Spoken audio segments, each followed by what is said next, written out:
You have to help Shalom to understand what we just learned. You have to give it over to him. I read in French. It's very complicated to Very. the Rambam to the three chapters. Yes. Chapter 3, verse 1. Chapter 3, verse 1. The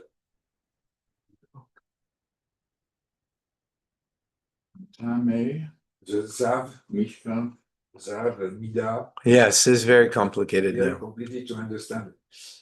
Rambam. We're in the laws of purity.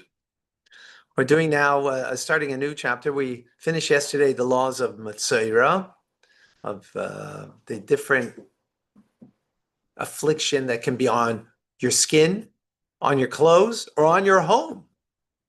Right? Now, we're learning new laws, the laws of Mishkav and Meishav. The laws of a person who imparts impurity to places where they lie and sit. So we're sitting right now.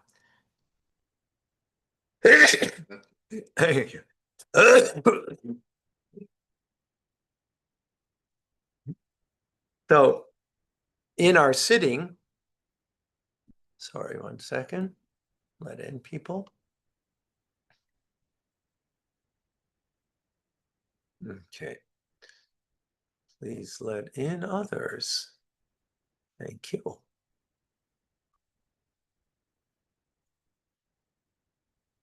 Excellent. Okay.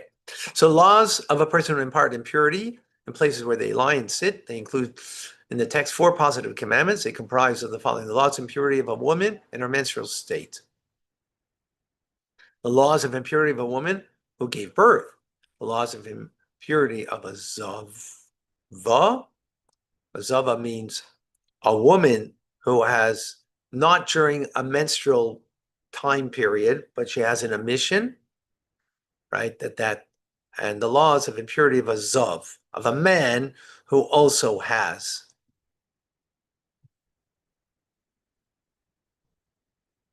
Okay, let's see. Okay. And the mitzvah is explained in between chapters. A zav, that's a man. A zava is a woman, right? Again, they have some kind of emission that's not common, not the regular, not a semen emission from a man, and not a uterus regular flow of blood that comes from the uterus. That comes a natural menstrual cycle, right? That's what that means. What that means exactly, I'm not exactly certain, right? A woman in the nida state, that means a woman in a menstrual cycle, right? Right. Every month she has a potential of an egg being fertilized and a child being born. And when that doesn't happen, right, she becomes in a nida state. And a woman who gives after childbirth, right? So all of these 4 types of individuals are primary sources of impurity. Now, why should you be impure? Because you gave birth? Just because. That's what the law is. There's explanation. We're not going to go into that now, right? When a woman is in nida, that you could understand because it was a potential of life. And, impurity doesn't mean you're evil. Impurity means you didn't do anything wrong. You didn't do anything wrong. That's the nature of our world. The nature of our world, that there's klipa, right? The klipa that covers over means God's presence is covered over. Every union should beget life, literally, not just figuratively. But it doesn't. That's the nature of this world, right? But that itself means klipa. And therefore, what does a klipa mean here? What does it mean? Impurity. That's what it means. It's not a fault. It's the reality of the world we're in. Does that make sense?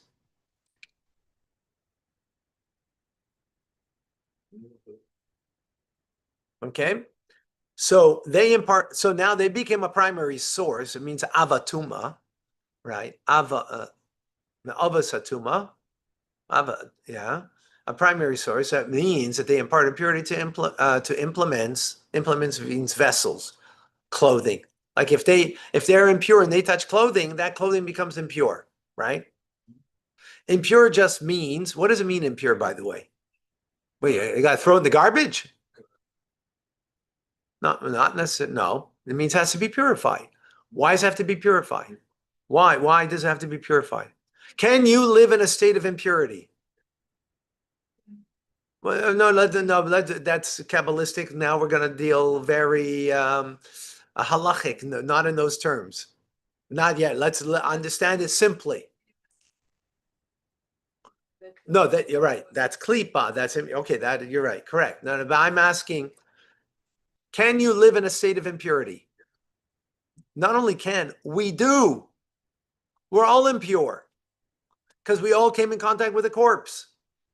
We all came in contact with a dead person. If you're in a hospital, there was a dead person in the hospital, you become impure. You become impure. You go to the cemetery, become impure. Right? That's why Cohen tries to be very careful, but it's almost impossible. We learned previously, even at times the Holy Temple, because we needed someone who did the red heifer that never became impure in his life. So women came and gave birth, women who were their husband was a Kohen. They gave birth in the Holy Temple. They stayed there, and the child was raised there. That the child would never become impure. But that's living in the Holy Temple, and these laws are in times of the Holy Temple in particular, right? Because you're bringing offerings and so on and so forth. They become pure, because you can rectify the impurity by becoming pure through different means. But we're all impure now. So you can live a life, a Jewish life, complete, in a sense complete, in a state of impurity. The only reason you need purity is to do things that can only be done in a state of purity. Like going to the Holy Temple and bringing a sacrifice, like celebrating the holiday, making Aliyah L'Regel, right? And you're going to the Holy Temple and you're going to celebrate Sukkot there. So you got to be pure to do that. No, because we don't go to the temple today anyways, right? There's no temple, right? So it doesn't exist. Exactly. So I'm just giving you a context to make sure that we understand these laws in the proper context, that what it means. So therefore, if one of these four, right, zav, zava, nida, menstrual cycle, right, or a woman gave child after childbirth, if they touch, right, before they become pure, but if they touch clothing, that clothing becomes impure. They touch their plate, their plate becomes impure. It just means it has to go to the mikvah, right? If it came in touch with a corpse, right, a human corpse, then it needs the red heifer process. But if it's just this person touching, then it only needs to go to the mikvah. Okay? But it only needs to go to the mikvah if you're taking that plate to Jerusalem to use it to eat your truma, to eat your Meiser Sheni, your second tithes that you're going to Jerusalem. But if you're eating breakfast, you can eat your breakfast in a bowl that is impure. Because if you're in a state of impurity, now you can eat from an impure object your breakfast, right? Is that clear? Make sense? Amazing. Okay, they impart impurity to implements through touching them, and they impart impurity to other persons by touching them or carrying them.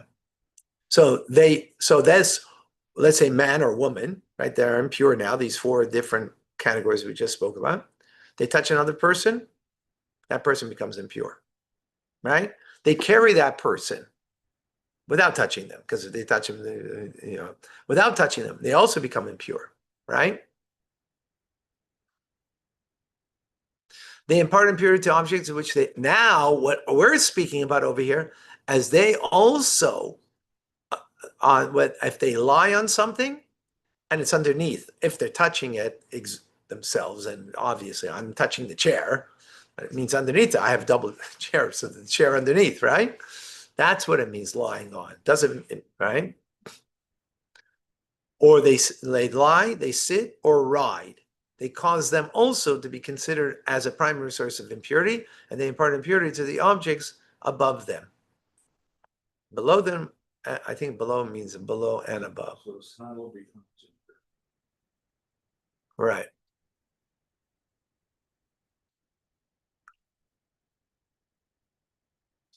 Yeah, complex, very, Very complex. very complex. That's months, that's, Even in French, I don't understand all. These are. So this, halacha number 2. Whether a woman is a minor zava or a major zava, means minor means she saw only one time. Major means she saw 3 times. Whether her bleeding is natural or comes as a result of outside cause. Whether a zav man experienced two zav emissions or 3. Her or his impurity is the same with regard to imparting impurity to others. For themselves, there'll be a difference on how, if it's 3 times and then they have to have a 7-day process. If it's only 1 or 2, they only have a 1-day process. But that's for themselves. But their touch of someone else doesn't make a difference. They impart either way. Okay? An infant girl, 1 day old, can contract nida impurity. I don't know what that means. At 10 days old, she can contract the ziva impurity. A female 3 years old can impart impurity to a man whom she engaged in relations. God forbid, right? As will be explained. Okay. A male minor can contract zav impurity at the age of 1 day. Convert servants and natural born Jews are all the same with regard to contracting impurity of nida and ziva. Okay. A person who was castrated or one who is born sexually impotent may contract impurity because of the zav discharge like other men. Okay, a woman does not contract. This is just giving us the parameters of who this law applies to, right? That's what's important over here. A woman does not contract impurity because of a zav discharge, nor does a man contract impurity because of a uterine bleeding. Meaning in relations. Instead, it is a woman who contracts impurity because of a uterine bleeding, and a man because of zav discharge. It's a what each one of themselves. Okay. I'm going to have to stop here. I don't realize the time. Yeah, it would be very nice to continue. this was the best lesson I've heard from you since I've been around. For Tanya. Amazing, you were amazing.